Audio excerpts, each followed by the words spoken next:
Welcome back to Behind the Fruit. I'm Lucy Robinson. What does good growth actually look like in practice?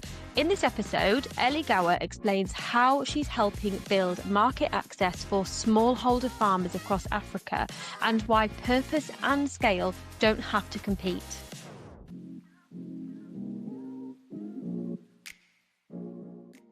Welcome to Behind the Fruit podcast. I'm Lucy Robinson, and today I'm here with Ele Gower, Global Markets Director at One Acre Fund. Ele, it's great to have you with us. Thank you so much for having me. Really excited to chat. No worries. And how are things where you are? Are you in Rwanda currently? Yeah, that's right. I'm in Kigali in Rwanda, which is where I've lived for the last year since I started in this job. Nice. And it's very much like the run up to Christmas now. Obviously, Christmas is only a week away. How are things there? Does it feel, I don't know what it's like in Rwanda at the run up to Christmas. Is it kind of feeling Christmassy or? Well, kind of a bit of both. So obviously we've got the heat is still turned up to sort of 25, 30 degrees, which as a Brit does not feel very Christmassy.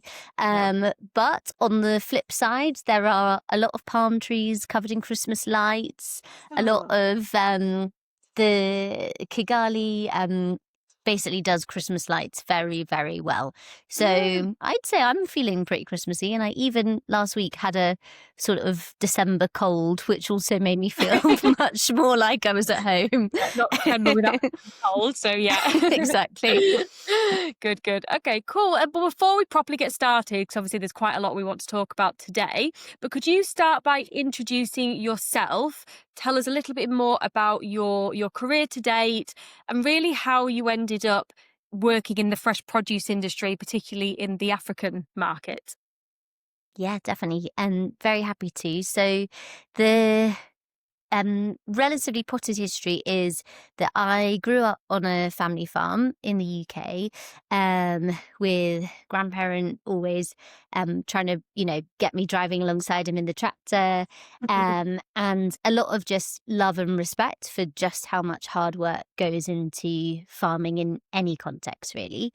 But I then went off to school and further education and, to be honest, probably tried to run away from agriculture a little bit. I was keen to work in kind of dynamic, fast-growing businesses. I went and spent some years working for startups in London and was looking for something that I guess to a 21-year-old just felt a bit more glamorous and fast-paced. And then a few years into that journey, I think that I sort of actually stepped back and realised that I didn't feel particularly proud of what those businesses were doing or the impact that they're having on people's lives. And they felt a little bit airy-fairy, honestly.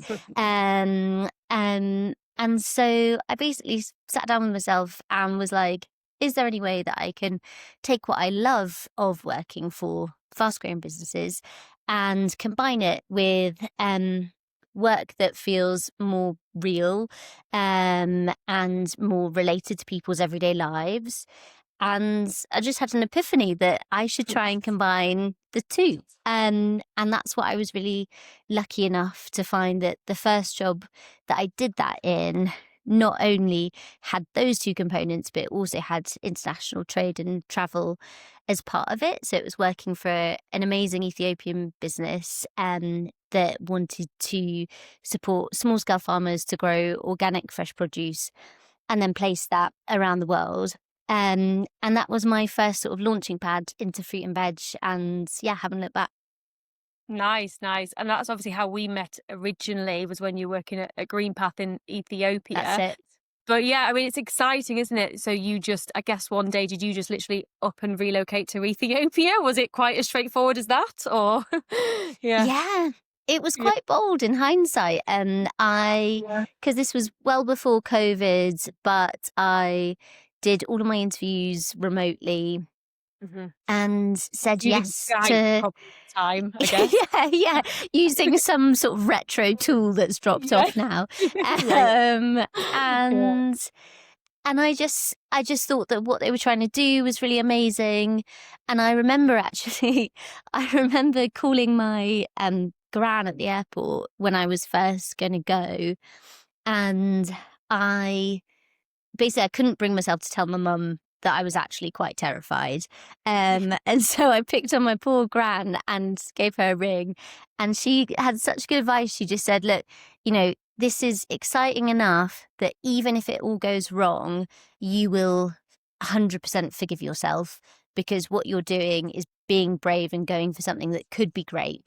And that's enough. Like, if you turn up and it's not for you, or the people are nothing like how they seemed on Skype, then you can turn around and still be proud of yourself. And it was such good advice. It got me through the door. And then once I was there, it turned out that I just loved it and never wanted to do anything else. You were there for about 4 years from memory. Was it 4 years? Is that right? Yeah, 4 years. And so sort of started off in that first few months. I would jump in the front of a van, kind of like a mini school bus that had the seats ripped out of it, back full of crates of herbs, avocado, green beans, and drive around with 2 guys in the front that didn't speak a word of English, and try and persuade supermarket owners, hotel owners, in the capital to buy what we were growing too much of, really. And at the same time get our first exports going, which were mini. So first shipment that I did was, I think, 117 kilos of air freight, just tiny, to Dubai. And by the end, we were selling to, Sainsbury's, Waitrose, Carrefour, Planet Organic, a really amazing set of customers.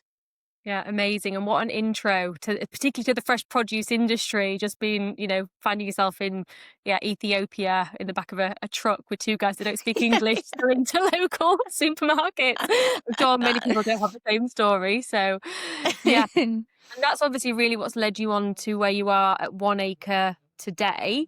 So I think it'd be great if you could tell the listeners more about One Acre Fund. Some may know of One Acre, others won't. So it'd be good if you could explain a bit about One Acre and then your focus currently. Yeah, great. So the organisation as a whole is entirely focused on how can we sustainably make farmers more prosperous. And in particular, focusing on those farmers in the world who live in the most precarious of situations. So for us, that looks like a real focus on 10 different countries in Africa. And historically, the sort of core of the business was all about saying, how can we build a social enterprise? So a business that operates commercially but is socially minded around impact, that enables farmers to access better quality inputs. So seeds, fertilizer, access to agronomy and advice, and also fairly termed access to finance to get them through the season in a way that British farmers also would be thinking about. And that remains a huge, huge part of what the organisation does today. Alongside that, they also have a really significant focus, which is a little bit newer, but just now as deeply embedded, on trees and tree planting to support farmers to kind of increase the resilience of their plots, as well as to plant a crop that is going to reap long-term financial rewards for them and, their children. And again, I love the fact that in my work that obviously that lands differently if you're a farmer working on 1 acre of land in a really challenging kind of literal climate, probably a lot less rainfall, probably a lot more weather extremes than in the UK. But equally, as I think of my dad at home on the farm in Suffolk, he's so excited about the fact that he now has got support to plant trees that will benefit the soil and the structure of our really small farm. But at the same time, that's a crop that he's planting that his grandkids will reap. And so I just really love those parallels. And the way that the work that I do around trade fits into that bigger puzzle is basically, the thought is that if you're a small farmer, um, the increase in your profitability and the attractiveness of farming for you and the generation to come is you can turn that up 10, 20, 30, maybe 40% by Mm. thinking about being more efficient, having access to better quality inputs. But fundamentally, if you are only growing staple crops and you are only selling those staple crops into your hyper local Mm. market, you're never going to really radically change your life or the lives of your kids. That journey is just so hard. Whereas by contrast, if you've got support through sustainable trade and systems around that to allow you to grow higher value crops. So think of typically kind of fruit tree crops, nut tree crops, and then to know confidently that you're selling that into a market and into a customer that treats you fairly, you suddenly have got the ability to like really change what your future looks like. Mm. And that's where my team comes in. So we're basically supporting the work of the organisation to impact farmers' lives. And the way that we do that is through building sustainable business focused on core agricultural commodities that smallholders are well set up to grow. Nice, nice. So you're really focusing on the export markets in particular. Is that right? That's right. So yeah, export market's really key, just in terms of having a really big market that we can try and speak to. And then also wherever possible, looking for opportunities to add value and process in country. Yeah, nice. And what really attracted you to doing this? So I know that we've talked about your how you stepped into the fresh produce industry in particular, and found yourself in Ethiopia. So I suppose it was something that was never necessarily planned. But right now, what attracts you to working in this capacity with small scale farmers? Yeah. So I mean, and after it's worth saying that after Green Path in Ethiopia, I really wanted to like round out my experience. And I went and worked for a much larger trader. I went and worked as well in multiple commodities. So although I've focused on fresh produce, I spent time buying and selling grain, honey, a whole range of different products because I was really clear that although I'd been very excited by the impacts that I'd associated with what I was doing, I also just am curious about like how the whole industry hangs together. Um, and I suppose after those experiences and seeing what it looked like in different settings, I I just felt really clear that I want to do work that supports small farms. And I think that is so important as we think about having thriving, rural economies, rural cultures. Agriculture is culture. Yeah. Um, the people that participate in it are usually so rooted generationally and locationally to what they're doing. Um, and it's also really key to how we want, land and the environment to be looked after. So even if you're a city slicker, you are going to be eating fruit and veg that's been grown in rural areas. And you are maybe going to be wanting to visit those places for your holidays or to get your kids out of the city every now and again. And so I just think that it's so like essential to everyday life, and that although there's a massive and important place for bigger farms in feeding us all, I also think that it's really worth remembering the crucial role that small farms already play in feeding us all, and that then also they speak to just so much of the land that we all have really good reason to care about. So that's why I feel particularly excited about my work, like benefiting smaller farmers. Yeah. And it's interesting how I can understand why, after leaving Ethiopia, you wanted to round out your experience because it's very specific what you're doing, very, very niche. And I'm sure you benefited massively by, like you say, going and trading other products and, just opening up your experience. But then it is interesting how you've come back round and again landed in what sounds like it is just something that's really passionate for you and an area that you really care about as well, which is great. Yeah, I think that's really fair. Yeah, great. And just let's talk a little bit about management, because people is just people in all aspects is an area I want to talk about, hiring and leading teams. So I think, am I right in saying that I think you led teams or managed people probably during your time in Ethiopia from quite a young age? Is that right? Yeah, that is right. And actually, even before that, I was really lucky that Mm. my first ever like full-time job had a boss that really trusted me and was given the chance to manage from really really young age, relatively. Yeah, nice. And I suppose everybody's methods change over time typically, as you become more experienced. So is there anything that you have which is like a go-to method for learning, particularly how to get the best out of people?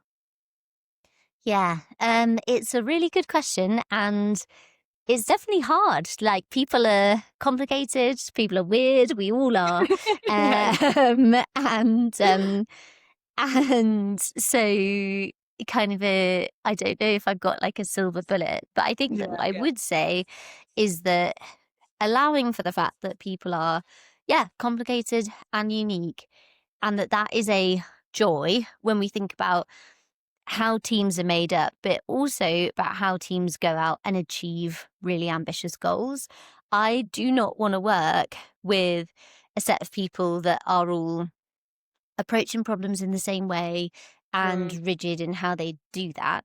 I want to work with people that are self aware about what their strengths are and excited about bringing those together in sort of interesting combinations. So I think as I reflect on what's helpful for accelerating people in their work, I mhm, think that taking that time to like really listen, observe, understand, ask questions about what makes them tick and how they approach work is really important. And you just can't shortcut it to get a feel for what drives them and how they approach their work. And then, yeah, I think for the most part, playing that back to people and really amplifying that the things that they do well, and especially if they're kind of in combinations that are hard to find. Like if you've got a salesperson who is really excited by the rush of closing big deals, but also takes great pride in planning for the long term and charting kind of their like growth plans for the clients that they look after. Those are really different skills. And so I think celebrating and playing that back to people, that's just so valuable if you're bringing rarer combinations of skills together, is a really good way for making people feel recognized and making them feel much more confident about chasing the big goals that you want them to go out and mhm, figure out. And I think that's actually the final thing I'd add on that, is that you never, especially if you are looking to grow your business, which most of us are, um, you aren't going to hire people that have all the answers and have seen exactly identical situations as the ones that you're in. And so I think that, like, as a leader, a lot of your kind of role is about hiring the right people, but persuading the people that you have that they are the right people to figure out the problems in front of you. and I think, yeah, it's going back to what you said, like, everyone is different, and I suppose, I mean, the world would be a very boring place if we hired all the same people with the same skill sets. Like, it just, yeah, it wouldn't work. Is that something that you consider when you're building out your team in terms of trying? Do you look at where maybe the gaps are in the team, for example, and look to fill them? Because, yeah, like we say, if you hired all the people with the same skills and same weaknesses, then that's not going to work. Yeah, I think that's right, that like there's a Yeah. balance to be had between, you want to have, I certainly want to have really good resilience in our team. And that means to a extent I want there to be shared skills, strengths, competencies. But on Mhm. the other hand, I also really want that breadth, and to feel confident that wherever possible, we're hiring beyond our existing strengths. And for example, I was so impressed. My head of sales is leading a process at the moment internally. And in an interview that I was also sitting in on, he said to the candidate, one of the reasons I'm so excited about you is that you so clearly bring more to the table in X regard than I have as it stands. And I want to learn from you. And I just thought that is so brilliant that you are so humble and so growth oriented, that you really see the strength in us hiring beyond your existing expertise. And of course, there are things that go the other way, and where I'm sure Yeah. he's, miles ahead. Um, but that just like, yeah, honest reflection that it's obviously better if as a team we're growing, Mhm. um, is great. Yeah, and I think it's, it's something that I've thought about myself and talked to my coach about. It's great to hire people that look at your own weaknesses and the areas that you could be better at, see where the gaps are, and hire those in. Hire people that can do those better than you, and in general that are better. And I think it's hard for a lot of people to do. People are probably scared of that, hiring somebody essentially that's better than them. That, can be quite a difficult thing to do. But ultimately, if you care about the business and your own personal growth, then it can definitely be a massive positive. I think people will struggle if they always think, I want someone that's not as good as me, that's always going to sit underneath me. Because how are you ever going to Yeah, learn? I don't know. yeah. Definitely, definitely. And I think if you've got like really clear goals as a team as well, that helps that, the risk is that if you're hiring people who are more experienced than perhaps their line manager, you run the risk, and it is a real risk that Yeah. there's some ego there and that can cause friction and slow you down. But I think that if you do have that baseline of shared values and shared commitment to like a really clear goal, that's so helpful for just dispelling that and encouraging people to like really focus on why we're coming to work each day, and prioritize that. And the upside is that everybody will grow in the process. Yeah, exactly. No, that's it. Everybody grows if it's done in the right way, of course. And with you, with your experience, so I think you progressed, sorry, quite quickly from management to director level. But I guess with that transition, there's always challenges, there's learnings. Things aren't always smooth. So I guess what have been the key challenges or learnings from that process for you? Yeah. Well, I think the big one is kind of what we just touched on actually, Yeah. um that that step up in scope and responsibility really comes with being honest about the fact that you can't do and you shouldn't do all the things that you might have been doing a couple of years ago. Um, and so it's that twin thing of um, trusting a team to take things forwards, and to come back to it if you think that actually maybe we could have done something differently or better, and use that as a moment of growth. But equally for myself, I think the biggest learning is letting go, being realistic that um to take on that greater breadth of responsibility and scope and seniority also means that there are some details that just aren't in my wheelhouse anymore, and that it's then important that I manage myself as well as processes and systems to be confident that those are running in a way that's still excitingly kind of high performing.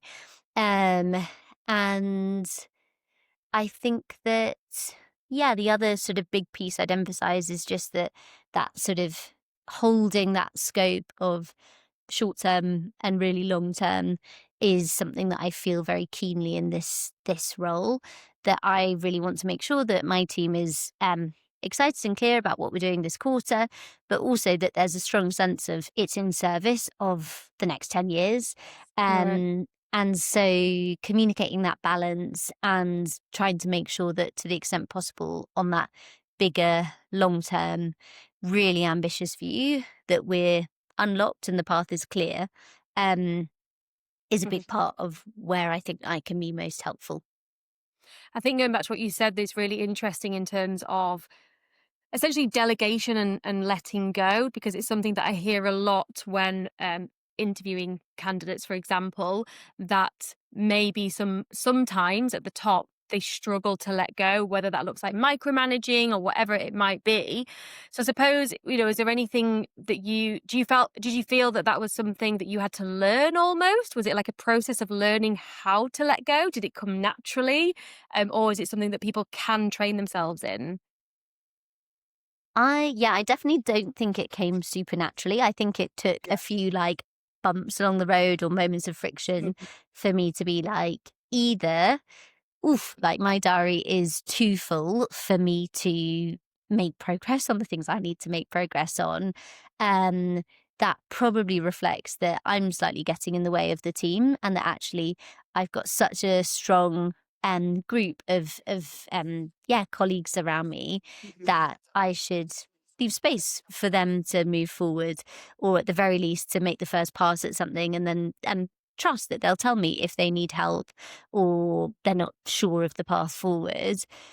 So that was definitely kind of one area where I've caught that in myself, is like getting to Friday lunchtime and being like, I've really overcommitted to participating in a spread of stuff that actually means that my ability to push through the important things that are attached to me, and that I can't delegate, is too crunched, and that's not healthy. Totally. And then I think I've also had, a couple of really positive, like, feedback and reflection sessions with my team individually, and we also do a lot of group work. Um, and that's just been a really clear kind of message, I think, from everyone, is that we've got a lot we want to get done. Being really like ruthless, for want of a better word, in how we prioritize and make sure that we're being efficient as a group is really key if we want to get that work done. And that's been very helpful, kind of reminder to bring me back to, yeah, do I need to be in the room? Do I need to be doing this? Um, and if I am holding on to something, is it because like what's going on there? And often asking yourself that question, like, is it about because I like that kind of work? Is it because I'm really invested in the outcome of it? But also recognizing there's often cost to doing that. Like, Yeah. would X person on my team actually also take great pleasure in being able to see that through, and Mm. being able to move out the way if it shouldn't be on my plate? Yeah, and I think these things do take time, don't they? Because I mean, I've been through that process myself from, well, once upon a time doing everything myself, and now having a team and having to slowly learn how to delegate, how to trust, realizing exactly the same as you. My diary it was absolutely full for a full week, sometimes 2 weeks in advance, and I was like, this is not sustainable. So having to learn, to trust, pass stuff on, etc. And it is a process. It's definitely a process that I had to go through. It didn't just happen overnight. But I think anyone that's struggling with that, it definitely can be learned, essentially. Yeah, I think so. And I always think with stuff like that, it's really good to run experiments. Like, if you're feeling like your diary is out of control, you might feel it's unrealistic for you to drop down to doing only 8 hours of meetings a week. But surely you do have enough control over your diary and your team to run it as an experiment for 1 week and see how it goes, see how it makes you feel, see how it makes the team feel, for you to absent yourself a bit more and focus on pushing through the bits that you're individually owning. And I think that can be kind of a good way for getting yourself out of that, like, oh, I just can't, like, I'm too embedded in this. It's just too much the way that we work.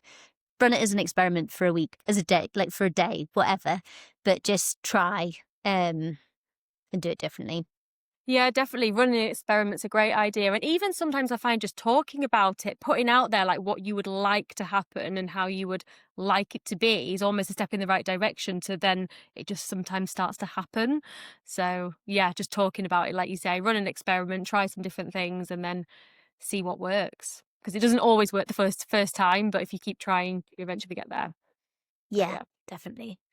And let's move on a little bit to, I was going to talk about if there's any early mistakes that have helped you shape your career path? If there's anything that's pivotal in terms of, an early mistake or learning, which you'd be open to share.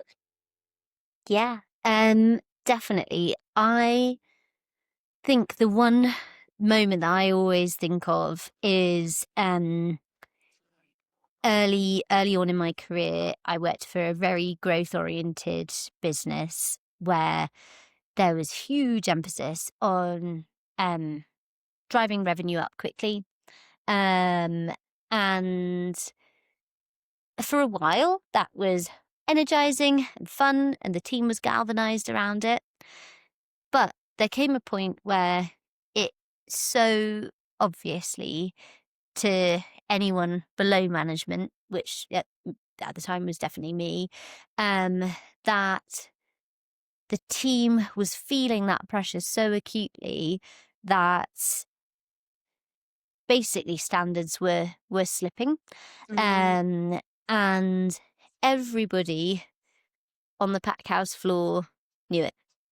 right. Um, and I just, in hindsight and at the time, I just remember that feeling of like, oof, this is really bad. There's such an overriding pressure in one direction that people's ability to speak up, slow down, um, and to think about growth as something that has to be sustainable, something that has to be honest, is really, really slipping. Mhm. And that was a massive wake up call moment. Both it sat really badly with me, um, but also that particular piece of it being an open secret, and also something that it felt like management were missing because they were being super single minded. And I suppose the lesson that I've taken from that is that if I'm going to be the leader I want to be in growing ambitious sales teams, or revenue generating functions within an organization, it matters to me so much that we're really, really clear on good growth, not just growth. And that looks different in different organizations. But for me, it's really important as I'm, when I was interviewing for this job or when I'm working with my brilliant team to get clear on the values we bring to our work or the Mm. controls we need to invest in to make sure next year's growth is good, sustainable. Um, those conversations are so, so important. Um, and with that, also a real emphasis on like speaking honestly and frankly as a team, Mhm. so that things don't get hidden or brushed under the carpet. Um, yeah, I often think of that, and that I don't ever want to create a culture where something similar happens. What would you, and I know it's different for different businesses, but what would you describe as good growth? Could you give me maybe an example of what that would be? Yeah. So I think that it is making sure that you are, if you're thinking about growth, it's very easy to look at your, rising projections for your revenue, profitability, um, your, yeah, yeah, it's very easy to get excited by the financial Yeah. metrics Yes, of course. and to not focus on the hidden costs that you might be baking into that growth. So if you are fueling that growth without diversifying your customer base, potentially you're, a multiple more exposed to tariff concerns than you were at your smaller scale last year. Potentially if you are fueling that growth without additional investment in food safety and cultural training around food safety. So not just jazzy certifications, which very much have a role and do often drive cultural change, but alongside your certifications in food safety that will unlock new customers, are you investing appropriately in training your team around a good whistleblower culture? around food safety. And I think that would be my principal push, is that it's very easy to get excited by the numbers that you anticipate landing in the accounts after X or Y period. But so many of the costs that you are risking as you grow, because they are risks, they're landing anywhere between 0.0001% and X%.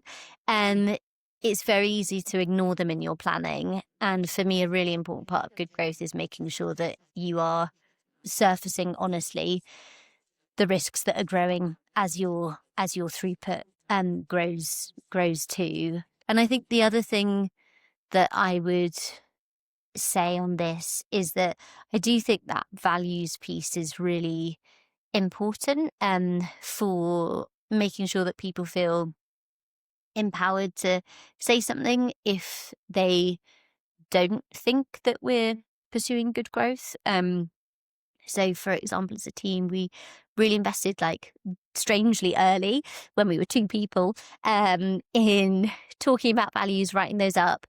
And I'm sure that when we're 30, 50 people, we'll want to change and adjust those.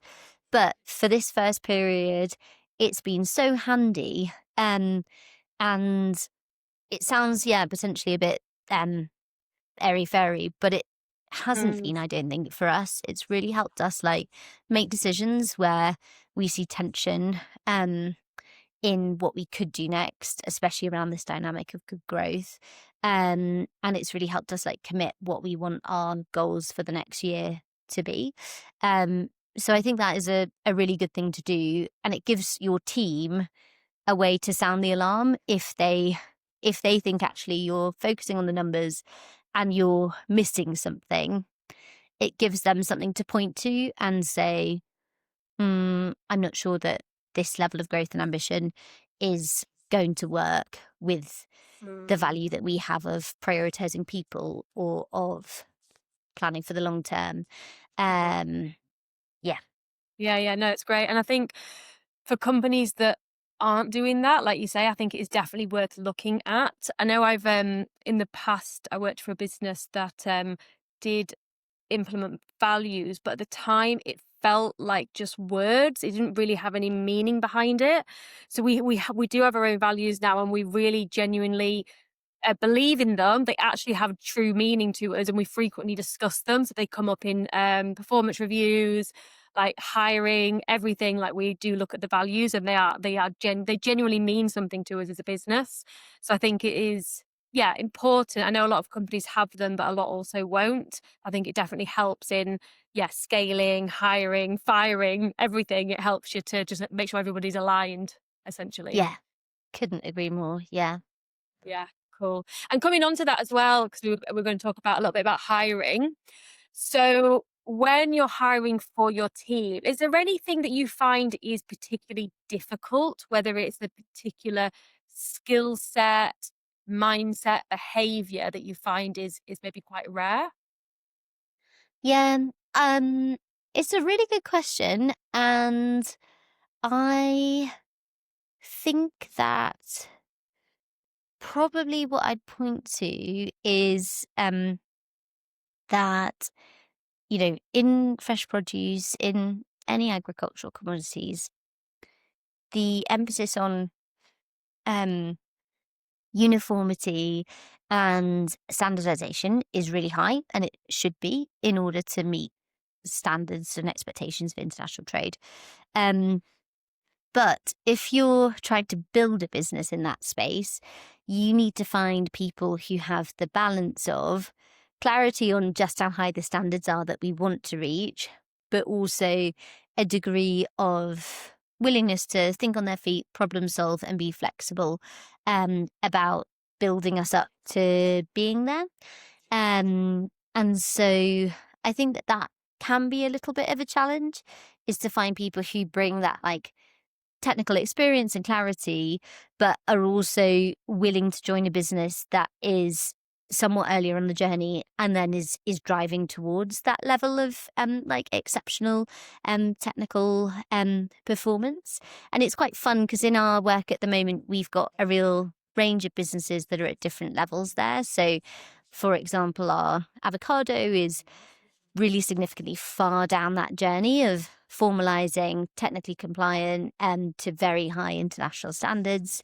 And then we've got work that's much earlier and that we're absolutely working hard to make sure we're getting the right emphasis on protocols and standardization, our SOPs. But it just is earlier, I don't know how best to bring it to life. Maybe, yeah, dried chilies, we're working on projects where we're looking to make our first ever international sale. Mm. And by contrast, in macadamia, we're one of the largest exporters in Kenya. Um, and so I think that's kind of it's a relatively unique environment that we're hiring for, where we want people that are excited by that spread of work. But Mm. it does mean that we are looking for that challenging blend of like expertise and technical excellence, but also flexibility and excitement about being on a kind of entrepreneurial journey. And on the flip side then, are there any, I suppose, within, maybe it's in interviews, for example, are there any red flags that you tend to look out for or would pick up on? So if, for example, to tell if someone's not the right fit. Yeah, I think that a real attachment to being right is something that we are quite quick to get nervous about and get out of a process if we feel that that's something a candidate is bringing. Just because, yeah, the context we're working in is evolving really quickly. It's relatively complex anyway. We're talking about disaggregated supply. You've got to be resilient and ready that there are going to be new and unexpected challenges in a working week, month, year. And so I think that would be the big thing that we do not like to see, is a unwillingness to kind of consider something from multiple sides, and instead a real attachment to, I was right, I am right, this is how we should do it. There's an amazing, I don't know if it is Steve Jobs, but there's an Okay. amazing quote which I love, which is that I'd rather have a hiring hole than hire an arsehole. Um, and Yeah. Yeah. yeah, and it's Yeah. true. It's true. It's so true. So, and I suppose I'm just trying to think how you'd pick up on that. So, has there been scenarios where do you specifically look out for that in an interview? Would you specifically probe or ask certain questions to see if they are, no, I'm right, or this is the only way, or whatever it might be? Yeah, we do. So I really, I think it's important for any like selling role to do a degree of role play in an interview, and that just gives everyone space to acknowledge that you are going to be challenged if you're selling something, and it's really helpful to see how people react. And really, for the most part, I think people are really brilliant at, the things I'd love to see in those role plays is that they get over the ick and they commit, but they're not embarrassed if something goes a bit wrong, and they recognize that we're all human. Asking questions, really key. And I suppose is a very good antidote to that, like, I'm right, I'm digging in, is that if you're doing a sales role play, you're never going to have the full information about exactly the business you're selling and the product you're selling, given that you don't work there yet. So using that as an opportunity to understand the buyer, and effectively to understand the role that you're going into, I think is a really good thing. And yeah, and then that scenario of inevitably in a role play, we will then offer some, a little bit of challenge, or kind of disagreement that a buyer might reasonably put in front of a new salesperson. And it's really helpful to see how people react. And I think that's one of the things that we try and do to get to the bottom of how people handle scenarios like that. Interesting, yeah. There's not many companies actually that do role play. It's quite common in the world of recruitment. Like, we don't actually do it Mm, specifically, but I've been through loads of role plays in the past, I remember. So yeah, very, very common. But I think people do, like you say, get the ick. I can get that. mm. Like, it can be uncomfortable for some people, but I imagine it also gives you a good insight into, yeah, how they come up against those challenges, what exactly they'd be like. Would there ever be a situation where you think someone could just flop a role play but actually is quite good in person, or do you think that just wouldn't be the case? Ooh, I think that there probably is people that could do that. And there's a risk that we might be a bit quick in putting emphasis on the role play.